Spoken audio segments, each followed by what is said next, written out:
Then later came his son Alexander. Go ahead. Says the first over Greece. Right, so he was the first king over the Greeks. Philip the Macedonian, the father of Alexander the Greek. You could go into any encyclopedia and read that. But we're reading that from the apocrypha, which is part of the Bible. Yeah. But they telling you that this is not canon, which means authentic. Total bullshit. Verse 2. Go ahead. And made many wars and won many strongholds. Wait a minute. Made many wars and won many strongholds. What has the white man done since the 1400s to right now? Haven't they waged many wars against the different nations of the earth? From the 1400s up to this very day, they still waging war. Ain't they over there trying to get Iran right now? Over there in Syria, in them different areas, ain't they still waging war right now? I'm waiting. Yeah. That's right. They still doing it right now. That's their foreparents. These are the same damn people. Philip the Macedonian, after he defeated Darius, he was waging other campaigns against what? Different nations. Go ahead. And slew the kings of the earth and went through the ends of read again. Go ahead. And went through to the ends of the earth and took spoils of many nations. Right, and took spoils. Took the goods and the resources of them different nations. After he killed the king of that nation, they took their clothes, their garments, their servants. If they had fine women, they took those women. And took spoils. So he took spoils of those other nations when they took them down. Ain't that what the U.S. been doing? That's right. It's the same game. The same blood, same mud. It's the same game. It's just a different name right now. Go ahead. It says, insomuch that the earth was quiet before him. Right, insomuch that the earth was quiet before him, meaning nobody had an answer for him.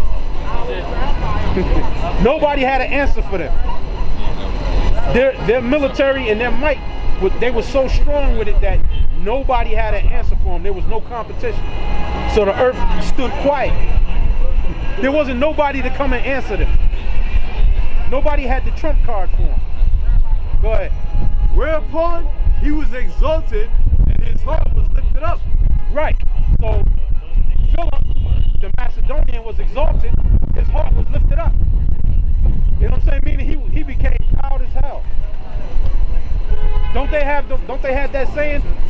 Nothing can take down the army. Nothing can take down nothing can take down the Air Force. Don't they say that?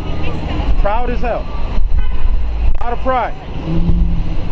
That they have the finest trained troops on the planet. Don't they say that? Right, the few, the proud, the Marines. Don't they have all these sayings? All these different slogans about the yeah, like he said, kill them all and let God sort them out. Yeah, that's their attitude, right? That their technology is the best.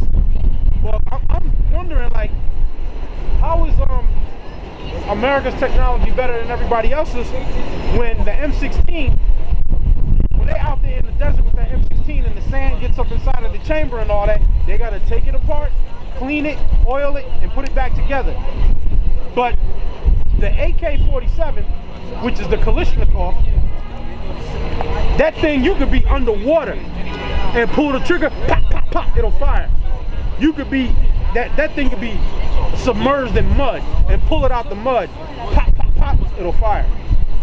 I was watching something on the military channel, a guy was speaking about there was a decomposed body on top of an AK-47. The body decomposed into around the trigger, in the chamber, everything. The guy took it and pulled it out and pulled the trigger and it pop, pop, it fired.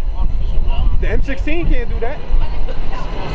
But the Kalashnikov, the AK-47, it can do that.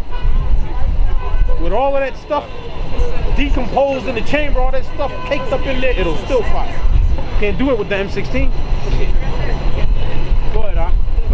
It says, verse 4, and he gathered a mighty strong host and ruled over countries and nations and kings who became tributaries unto him. Right, and he had a mighty strong host, nation, an army, and they ruled over kings and had them as tributaries, meaning these nations, once they took them down, they had to pay tax. Every couple of weeks or every month, they had to pay a tax to the Greeks. They had to pay taxes. Don't we have to pay taxes right now? That's right. Go ahead. Verse 5. And after these things he fell sick and perceived that he should die. This is talking about Alexander the Greek, right? Wherefore he called his servants. Right, because after he conquered the whole known world back then, he fell sick. So it took Alexander the Greek about 12 years to go through and conquer the entire known world back then, which was the world over there that existed along the Mediterranean and eastward. He conquered all of that. Anybody got a map? Real quick? Yeah, world map. So Alexander conquered all of that. Then he fell sick, and his 4 generals, Ptolemy, Cassander, Lysimachus, and Seleucus. He called them to his bedside, his 4 generals, and he parted his kingdom to the 4 generals. Ptolemy was known as the king of the south. Ptolemy took Egypt. I was speaking about earlier, the Ptolemies took over Egypt. They were the ones that built the library in Alexandria, Egypt. The Ptolemies did that. The white man did that. But Alexander had conquered. This is the Mediterranean right here.